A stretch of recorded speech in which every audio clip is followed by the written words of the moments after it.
Hi and welcome. Now when you make a cutout of an object or a person or a building from say an even tone background like a sky for instance, are you plagued by those little edge pixels that go all the way around? Well, if you are, you're not alone. Now there are many ways of fixing this, but I found one that I use all the time now. I find it to be the quickest and the most effective that I've used, and I'm going to share that with you. So let's get on with it. My name's Ken Fisher and this is LiveLink Training.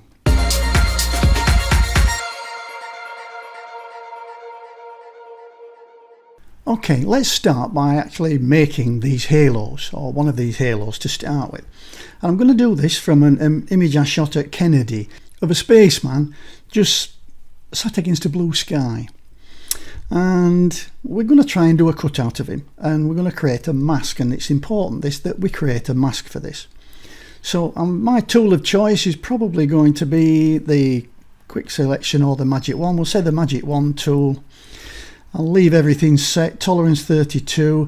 I do not want contiguous ticked in this case because I want it to pick all these areas down in between his legs here. Sample or layers doesn't matter, so we'll just go with that, and I'll just click somewhere in there. There we go. And now we've got a selection of the sky, but really I'd like a selection of the spaceman. And so what I'm going to do, I'm going to inverse the selection. Now this is different to invert, this is inverse. So I'm going to go to select and inverse, and it's got a nice keyboard shortcut of Shift, Control and I. If I click on that, then I've now got my spaceman all selected. Okay, so next I'm going to create a mask out of that selection.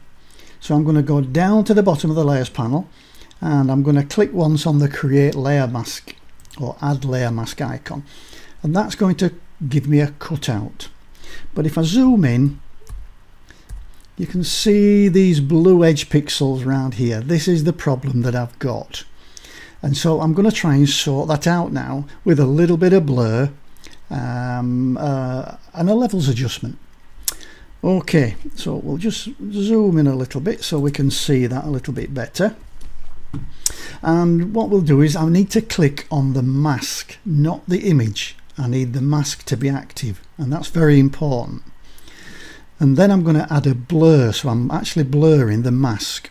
So I'm going to go to filter and blur, and we'll go down to Gaussian blur, and I'll just blur it by 1 pixel.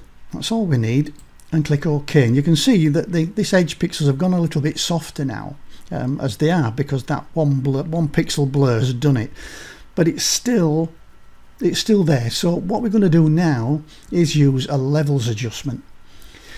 So we're going to go to image, and we go down to adjustments, and we're going to go to levels, or you can use Control and L.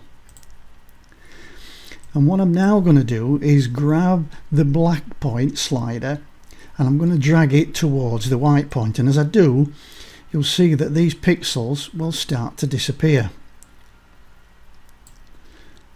and I eventually get to a point where they've gone all together. Is that not super duper?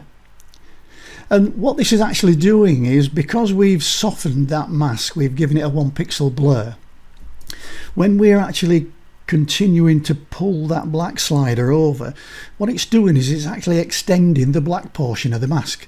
So the black portion is getting bigger, and the white portion, which is the spaceman, is getting smaller. So what we've actually done is now we've increased the size of that mask to cover over those pixels. Is that not cool?